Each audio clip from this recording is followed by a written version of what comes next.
Und dieses Vernichtungsprogramm ist letztlich das letzte Ziel, also einer Art von Apokalypse, in der also sozusagen die Untermenschen ausgeschieden werden sollen und die Blond-Blauen allein also sozusagen überleben. So sprach Lanz von Liebenfels von einer Reinzucht des arischen Volkes, um die edlen Göttereigenschaften wieder hervorzubringen, bis zur Endlösung die Untervölker auszurotten, um die atlantische Gottmenschenrasse, blond und blauäugig, wieder als Herrenrasse zu etablieren. Voyez en présent ce passage qui m'a laissé bouche bée. Il est dit en substance la même chose que ce qui était marqué sur les Georgia Guidestones. Bizarrement détruite une fois passé le Covid et la majorité des gens ayant été inoculés. Ne voulait-il pas laisser de traces? Le vrai problème, mon cher Jim, c'est que dans 20 ans, il y aura à peu près 7 milliards d'êtres humains sur notre planète. Pour la plupart jaunes, noirs ou bruns. Tous affamés. Et tous portés sur l'amour sans contrôle. Leurs légions viendront bientôt se déverser en Europe et en Amérique du Nord. D'où le Vietnam. Un engagement total là-bas nous assurera pour des décennies le contrôle de l'Asie du Sud. Avec un planning approprié, nous pourrons réduire la population mondiale à 550 millions d'ici à la fin du siècle. Je connais la question. J'ai étudié les chiffres. À nous entendre, on croirait des dieux lisant le livre du jugement dernier. Il faut bien que quelqu'un s'en occupe. D'abord, les nations en cause ne s'en trouveront que mieux. Ensuite, les techniques mises au point là-bas pourront servir à réduire le surplus de nos propres populations. Noirs, portoricains, mexico-américains, miséreux de race blanche, et ainsi de suite. You mentioned actively spreading AIDS? There was a unit in from Simar that one of the things was that we went into African countries. And how was that done exactly? Through inoculation. Through vaccines? Yeah, through vaccines. Pretending to inoculate people and that type of thing. The idea being to kill black people? Yeah, to eradicate black people. You must understand the concept was that AIDS was a killer. It was incurable at that point in time, so it was led to believe that if you infected people, it was the quick, non-militaristic approach to eliminate black people.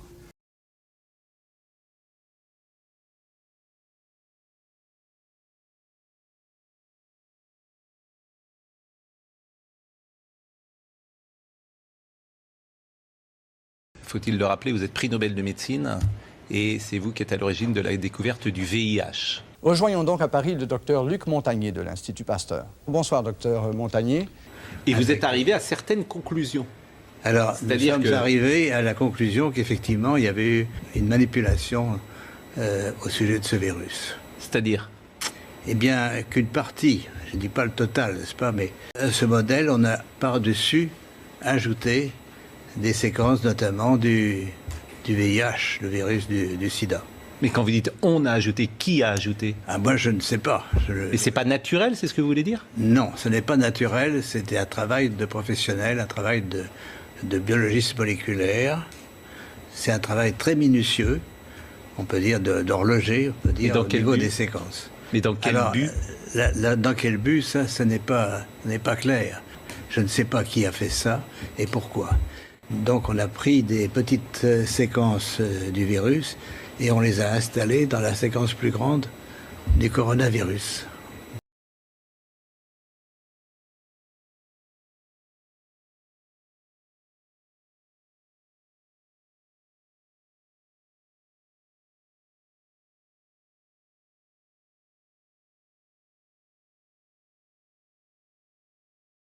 Notre représentant permanent auprès de l'Organisation mondiale nazie.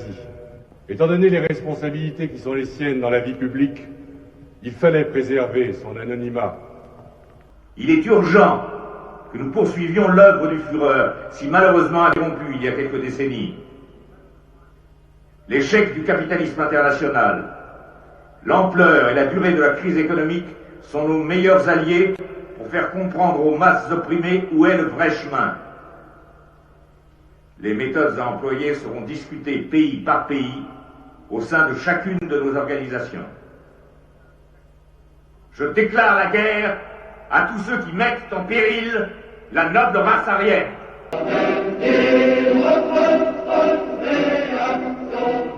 La parole maintenant est au docteur Carlos Miranda, expert international dans les questions agroalimentaires.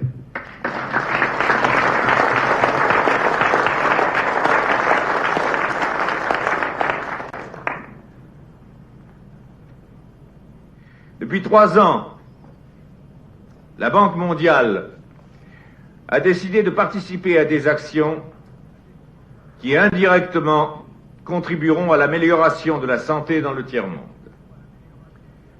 Cela passe par la réduction du taux des naissances, par une sensibilisation des intéressés et une utilisation de la stratégie vaccinale qui pourrait être le sens d'une politique globale de développement sanitaire.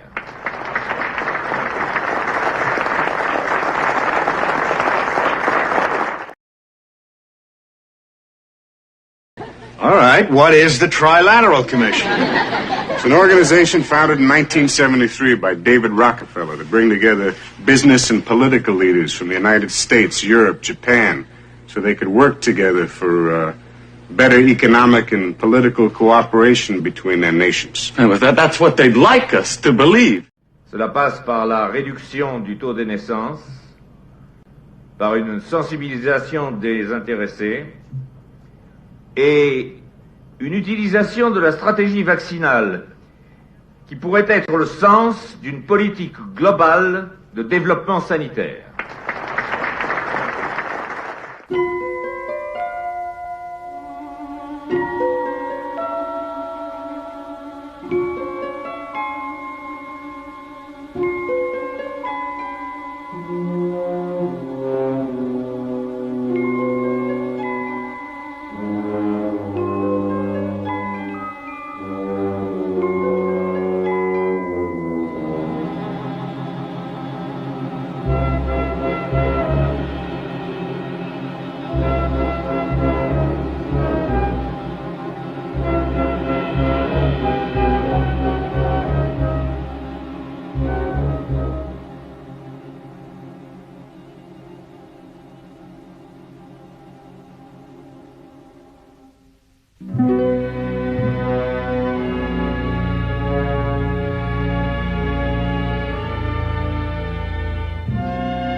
Il est urgent que nous poursuivions l'œuvre du Führer, si malheureusement interrompu il y a quelques décennies. L'échec du capitalisme international, l'ampleur et la durée de la crise économique sont nos meilleurs alliés pour faire comprendre aux masses opprimées où est le vrai chemin. Les méthodes à employer seront discutées pays par pays au sein de chacune de nos organisations.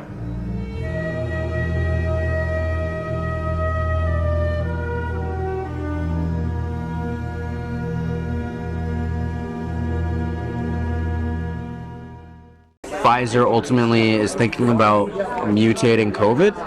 Well, that is not what we say to the public. No, don't tell anyone this. You probably shouldn't tell. You probably shouldn't tell anyone. Okay? We're exploring no. You know how the virus keeps mutating? Yeah. Well, one of the things we're exploring is why don't we just mutate it ourselves so we can preemptively develop new vaccines, right? So we have to do that. If we're going to do that, though, there's a risk of as you could imagine, no one wants to be having a pharma company mutating viruses. You have to be very controlled to make sure that this virus that you mutate doesn't create something that goes everywhere. Something crazy. I suspect is the way that the virus started in Wuhan. To be honest, it makes no sense if this virus popped out of nowhere.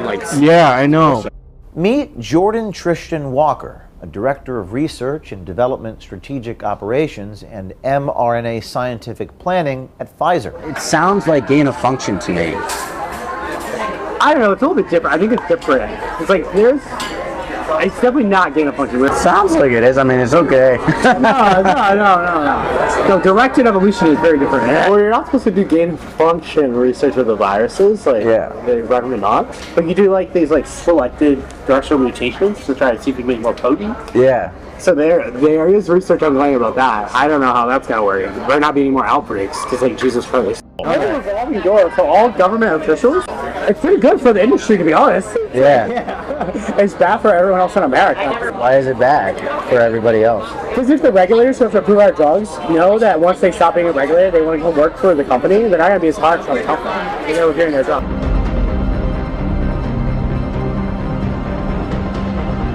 What is Pfizer doing, I guess, to optimize, the vaccines now? Oh, we actually have a meeting about that today, so there's a lot. Really? We're doing, I don't know if I should say this. We're exploring, you know how the virus keeps mutating? Yeah. Well, one of the things we're exploring is, why don't we just mutate it ourselves so we can preemptively develop new vaccines, right?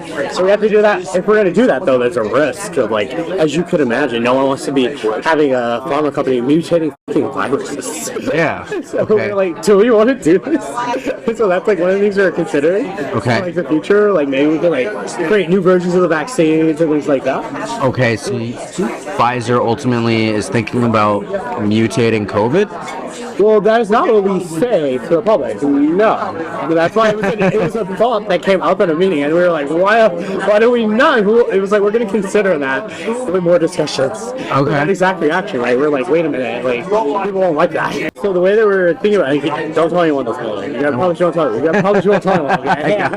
Okay, bro. So the way it would work is we put them in the virus in these monkeys. Okay. And then we successively cause them to keep infecting each other. And we collect serial samples from them, and then the ones that are more infectious, like the virus, we'll put them in another monkey and just constantly actively mutate it. That's one way. Okay. Or you can even do directed simulation, which we should not prefer. And then you just sample what the different proteins on the surface of the virus look like over time. Okay. So then you can see the mutation, and you can force it to mutate in a certain way you want. Okay. But you have to be very controlled to make sure that this virus that you mutate doesn't create something that goes everywhere. Something crazy. I suspect is the way that the virus started in Wuhan. To be honest, it makes no sense if this virus popped out of nowhere. Yeah, I know. So, when is Pfizer going to implement the mutation of all these viruses? I don't know. It depends on how the experiments work out. Because this is just something that's dying, right? It sounds like gain of function to me. I don't know. It's a little bit different. I think it's different. It's definitely not gain of function. It sounds like it is. It's okay. No, directed evolution is very different. Direct evolution? Directed evolution. Directed evolution, okay. Well, so, is that what it is? Maybe, I Well, you're not supposed to do gain of function research with the viruses, like they recommend not. But you do like these like selected directional mutations to try to see if you can make more potent. Yeah. So there is research ongoing about that. I don't know how that's gonna work. There better not be any more outbreaks, because like Jesus Christ. So, tell me more, like, what's developing with the whole, virus mutation process? Well, they're still kind of conducting the experiments on it, but it seems like from what I've heard, they're kind of optimizing it, but they're going slow because everyone's very cautious. Like, right. Obviously, don't want to kind of accelerate it too much. Yeah. But I think they're also just trying to do it as an exploratory thing because you obviously don't want to advertise that you're trying to figure out future mutation. Wait, so did the whole virus mutation thing like come from your executive, Sarah? No, that came from we have chief scientific officers in the other divisions. In a subsequent meeting, our undercover journalist asked if this type of gain-of-function research is already being studied at Pfizer. But no, as long as it's called directed evolution, Pfizer's in the clear. What's the goal for Pfizer of doing that? So probably what they want to do is to try to figure out, to some extent, there's all these new strains of variants that just pop up. Why don't we try to catch them before they pop up in nature, and we can develop a vaccine prophylactically for new variants. Yeah. So that's why they're thinking if you do it controlled in the lab, then you say, oh, this is an epitope, and so then if it comes out later on, in the public, we already have a vaccine kind of working on it. Oh my God, that's perfect. Mm-hmm. Isn't that the best business model though? Just control nature before nature even happens itself, right? Yeah, if it works. What do you mean if it works? Because some of the times there were just mutations that pop up, right? And we're not prepared for it, with Delta or Omicron, right, and things like that. So who knows? I mean, either way, it's gonna be a cash cow. COVID will probably be a cash cow for us for a while going forward. Yeah. I obviously Well, I think the whole, research of the viruses and mutating it, would be the ultimate, cash cow. Yeah, it'd be perfect. Another revolving door for all government officials. Wow. Yeah, for any industry though. So in the pharma industry, all the government officials who review our drugs, especially come work for pharma companies. In the military, all the army and defense government officials eventually go work for the defense companies afterwards. How do you feel about that revolving door? It's pretty good for the industry, to be honest. Yeah. It's bad for everyone else in America. Why is it bad for everybody else? Because if the regulators who have to approve our drugs know that once they stop being regulated, they want to come work for the company, they're not going to be as hard for the company. They're reviewing their job. Right. Barjavel nous avait prévenu, dès 1973, avec son roman Le Grand Secret, et vous n'avez rien vu venir. Pour contrer cette immortalité, alors que les gens ne sont pas encore stériles, on les a inoculés pour les rendre stériles. On a essayé de maximiser ce taux au maximum, mais environ 15% de la population a décidé d'exercer son libre arbitre malgré la pression, l'hostilité de tous et le déclassement, et ne l'a pas fait. Les gens sont loin de se douter que l'on a en quelque sorte prêché le faux pour savoir le vrai. En l'occurrence, dans cette situation précise, nous voulions ne garder à long terme pour l'humanité que ceux qui ont exprimé une volonté forte en faveur de leur liberté et de leur libre arbitre, en clair ceux dont l'ADN n'était pas affaibli ni dégénéré, des combattants. Ceux-là, une minorité, pourront se reproduire tout en restant immortels, car ils sont aussi ceux dont les consciences sont les plus élevées et avancées, ceux dont l'esprit critique reste le plus affûté, et aussi ceux qui ont l'intelligence émotionnelle la plus profonde. Seulement, tant que la transition vers une humanité libre de toute hiérarchie et structure est en cours, nous, les entités dirigeantes, avons besoin de contenir l'anarchie ou l'explosion de liberté qui en résulterait. Car ceux qui resteraient seraient évidemment les plus rebelles à l'autorité. C'est pourquoi nous développons des technologies de surveillance et de répression, pour maintenir l'ordre tant que la société n'est pas prête. Et finalement, en maintenant la race humaine avec les plus capables de survie en situation hostile et les plus intelligents, un cycle sain de réincarnation repartirait, et ces gens enfanteront à nouveau des gens intelligents et gardiens des libertés, ainsi le cycle infernal des idiots se reproduisant en masse et consommant sans limite serait terminé. C'était un message de la hiérarchie.